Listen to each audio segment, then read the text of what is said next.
दोस्तों आज के इस सेशन में बात करने वाले हैं IB/ACIO ग्रेड 2 इंटरव्यू की एंटायर प्रोसेस के बारे में। ड्रेस कोड, इंटरव्यू का वेटेज क्या रहने वाला है, इंटरव्यू का पैटर्न क्या है, ट्रेंड क्या चल रहा है, कितना टाइम आपको मिल रहा है अभी जो इंटरव्यू चल रहे हैं, बेस्ड ऑन जो कैंडिडेट्स का रेस्पॉन्स है उसके ऊपर हम बात करने वाले हैं। ठीक है, सो वीडियो ज़्यादा लंबा नहीं रहेगा बट बहुत ही इसमें क्वालिटी के बारे में बात करने वाला हूँ जो कि आपके लिए बहुत इम्पोर्टेंट रह सकता है in your final selection. So video को चाहे डबल एक्स की स्पीड पर देख लेना बट लास्ट तक जरूर देखना, काफ़ी इम्पोर्टेंट वीडियो रहने वाला है आप सबके लिए।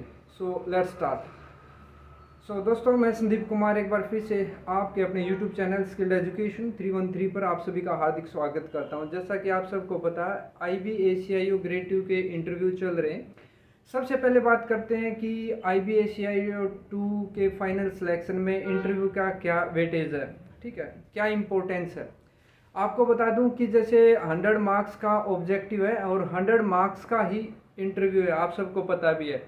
बट एक बात यहाँ पे मैं क्लियर करना चाहता हूँ, बहुत सारे अदर एग्जामिनेशन में आपने देखा होगा कि इंटरव्यू का वेटेज बहुत कम रहता है। मीन्स जो बच्चे बॉर्डर लाइन पे एग्ज़ाम में बॉर्डर लाइन पे जो पास होते हैं उनके बहुत कम चांस हैं कि वो यदि इंटरव्यू में अच्छा कर भी जाएं तो फाइनल सिलेक्शन में चांस कम रहते हैं। बट यहाँ पे मैं आपको बताना चाहूँगा कि यदि आपका एग्जामिनेशन प्री एग्जामिनेशन जो यदि बॉर्डर लाइन पे भी पास है तो यदि आपने इंटरव्यू में बहुत अच्छा कर दिया तो डेफिनेटली 100% चांस है आपके फाइनल सिलेक्शन में, फाइनल मेरिट लिस्ट में आने के। सो आपको बिल्कुल भी डिमोरलाइज होने की रिक्वायरमेंट नहीं है।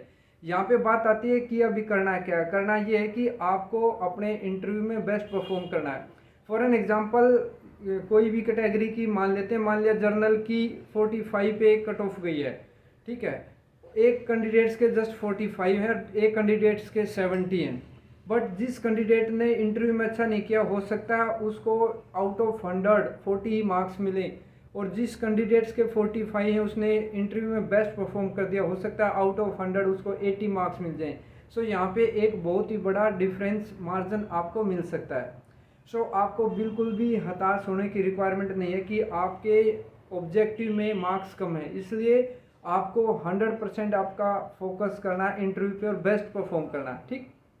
अब बात करते हैं बिल्कुल स्टार्टिंग से कि आप बेस्ट परफॉर्म कैसे कर सकते हैं। पहले बात करते हैं ड्रेस कोड की। ड्रेस कोड आपको डिसाइड करना है बेस्ड ऑन वेदर कंडीशन। बहुत सारे बच्चे सूट पहन के जा रहे हैं बट आपको पता है कि अभी एग्जांपल लेते हैं दिल्ली का, दिल्ली में कितनी गर्मी है, कितना हॉट वेदर है, वहाँ पे टेम्परेचर कितना, वो एक बेवकूफ़ी दिखाएगा जो कोट पहन के जाते हैं, मीन्स सूट पहन के जाते हैं। बेस्ड ऑन माई परसेप्शन है ये, यदि आपको अच्छा लगे तो आप जा सकते हैं, ठीक है। ये मैं अपना एक्सपीरियंस आपके सामने शेयर कर रहा हूँ। बेटर रहेगा कि आप लाइट शर्ट डालें, डार्क ट्राउज़र, आपका जो ट्राउज़र है वो डार्क कलर होना चाहिए। फॉर एन एग्जांपल ब्लैक और ब्लू आप ले सकते हैं। उसके ऊपर शर्ट जो भी आपको पसंद है but light in colour, like white, blue या जो भी आपको पसंद है। बेसिकली इसका एक कॉम्बिनेशन होता है, जो ट्राउज़र है उसका कलर डार्क और जो शर्ट है उसका कलर आपका लाइट कलर होना चाहिए।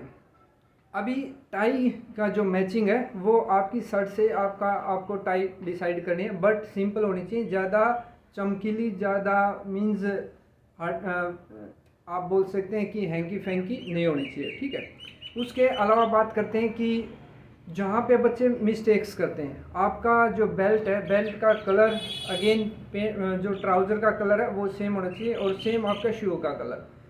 ये नॉर्मली बच्चे फॉलो करते हैं, बट जहाँ पे एक माइनर मिस्टेक करते हैं वो है सॉक्स का कलर।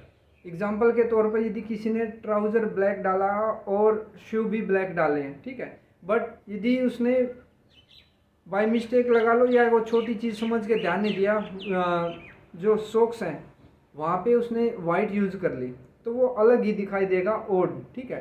सो उस केस में आपके चांसेस बहुत ज़्यादा हो जाते हैं रिजेक्ट होने के, कि आपको आपका यूनिफॉर्म पहनने का ही ढंग नहीं पता है, ठीक है। सो आपको जो सॉक्स है वो भी ब्लैक डालनी होगी, means matching to your trouser and shoes, ठीक।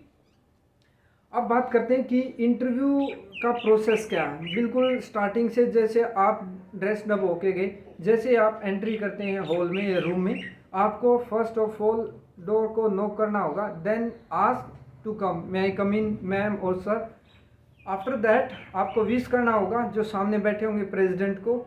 उसके बाद जो लेफ़्ट और राइट जो भी कैंडिडेट्स होंगे, मैम हैं सॉरी जो भी असेसर होंगे मैम हैं या अदर सर हैं, उनको भी आपको विश करना होगा। ठीक है, यदि 3 से ज़्यादा हैं तो ऐसा नहीं है कि आप हर एक इंडिविजुअल को विश करेंगे। सबसे पहले जो मिडल में बैठे होंगे ओबियसली वो प्रेसिडेंट होंगे, उनको विश करने के बाद एक बार अपने राइट में आपको हेड को टर्न करके विश करना है, देन एक बार उनके लेफ्ट में। ठीक, उसके बाद जब तक वो नहीं बोलते हैं कि आप सिट डाउन प्लीज़, आपको बैठना नहीं है। जब जैसे वो बोलते हैं उसके बाद आपसे thank you and sit down, take your seat properly. उसके बाद जो भी क्वेश्चन करते हैं, जैसे कि पहला क्वेश्चन नॉर्मली ये होता है कि इंट्रोड्यूस योर सेल्फ और let me something know about your self. आपको टू द पॉइंट बात करनी, ज़्यादा यहाँ पे एक्सप्लेन नहीं करना है जैसे बाकी इंटरव्यू में होता है। एसएसबी इंटरव्यू में जो मैं प्रिपरेशन करवाता हूँ, बच्चों को बताता हूँ, आपको एक्सप्लेन करना अपने बारे में डिटेल में, बट यहाँ पे नहीं, क्योंकि इंटरव्यू नॉर्मली 10 से 15 मिनट चलता है। और अभी जो बच्चों के फीडबैक आ रहे हैं, इंटरव्यू हार्डली 4 to 5 मिनट्स आपका जा रहा है, उससे भी कम बहुत सारे कैंडिडेट्स का। सो आपको टू द पॉइंट बात करनी है और बेसिकली कम बोलना है और एक ज़्यादा एक्सप्रेशन आपको देना है। ठीक है, कम वर्ड्स के साथ बट एक क्वालिटी वर्ड्स के साथ अपने आंसर को आपने कंप्लीट करना विद इन 1 or 2 सेंटेंस। ठीक, उसके बाद बात करते हैं कि टाइमिंग जैसे हो गया। इंपॉर्टेंट क्वेश्चन क्या हो सकते हैं, जैसे पहला क्वेश्चन मैंने बताया इंट्रोड्यूस योरसेल्फ। उसके बाद आपसे एक सिचुएशन बेस्ड क्वेश्चन डेफिनेटली पूछा जाएगा बाय द साइकोलॉजिस्ट। आपको be confident, always try to be positive. ठीक है, पॉजिटिव रहना, आपको कॉन्फिडेंस आपको दिखाना, मेंटेन आई कॉन्टैक्ट, बिकॉज आपके पास यदि 4 to 5 मिनट्स होंगे, उसमें ही आपने अपने आप को रिप्रेजेंट करना है कि आप बाकी कैंडिडेट से कैसे यूनिक हैं, कैसे इस पर्टिकुलर पोस्ट के लिए आप सुटेबल हैं। ठीक, उसके साथ इंटरनल सिक्योरिटी के बारे में 1-2 क्वेश्चन हो सकता है। देन करंट अफेयर्स के बारे में कोई जो अभी वो टॉपिक चल रहे हैं लाइक मणिपुर और ईरान, इनके बारे में थोड़ा सा बेसिक आइडिया आपको होना चाहिए, ज़्यादा डिटेल में नहीं। ठीक है, उसके साथ साथ यदि बात करें कि एक क्वेश्चन डेफिनेटली आपसे पूछा जाएगा कि वाई वी सिलेक्ट यू, आप कैसे बोल सकते हैं कि आप एक सुटेबल कैंडिडेट्स हैं।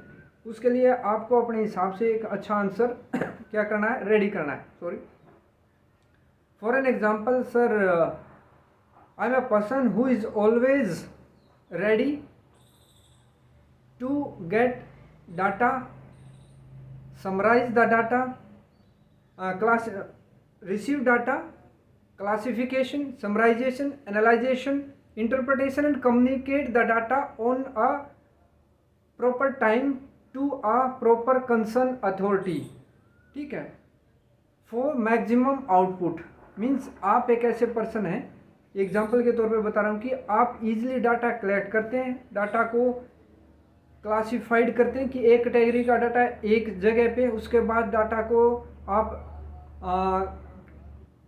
समराइज करेंगे, समराइज करने के बाद उसको एनालाइज करेंगे, देन इंटरप्रेट करेंगे और कंसर्न अथॉरिटी को डाटा को कम्युनिकेट करेंगे, पास करेंगे at a suitable time to a suitable authority. सही टाइम पे सही स्ट्रेटजी के साथ सही पर्सन को आप डाटा प्रोवाइड करेंगे ताकि मैक्सिमम उसका सही आउटपुट आप प्रोवाइड करवा सकें। ठीक, इसके अलावा यदि बात करें कि इंटरव्यू प्रोसेस, जैसे मैंने आपको बता दिया, आपको बी कॉन्फिडेंट रहना। कॉन्फिडेंस यहाँ पे आपका एक अहम रोल प्ले करेगा। उसके साथ साथ कॉन्फिडेंस के साथ साथ आपको जैसे बताया कि बॉडी स्ट्रक्चर, आप जब बैठे होंगे तो ज़्यादा आपको मूवमेंट नहीं करना, आई कॉन्टैक्ट मेंटेन करके रखना है। और जब आप आंसर कर रहे होंगे आपको अपना फेस को स्माइली फेस, ज़्यादा भी दांत नहीं फाड़ने, बिल्कुल आपको अपना फेस ऐसे रोया हुआ भी नहीं दिखाना, बिल्कुल आपको स्माइली फेस आपके पास होना चाहिए वहाँ पे। क्योंकि हार्डली, अगेन मैं रिपीट करूँगा, 4 to 5 मिनट्स यदि आप मिलते हैं तो बहुत मुश्किल हो जाता है आपको अपनी क्वालिटी को रिप्रेजेंट करना within 4 to 5 minutes, that why you are suitable for this particular post. Understood. So इतना था इस वीडियो में। यदि आप चाहते हैं कि आपको बिल्कुल नोटिफिकेशन से लेकर के लास्ट फाइनल सिलेक्शन तक आप इस पोस्ट के रिगार्डिंग जो भी अपडेट आते हैं वो आप तक पहुंच जाएं, तो आप चैनल को सब्सक्राइब कर सकते हैं। वीडियो पसंद आया तो ज़रूर लाइक कर दें, ठीक है।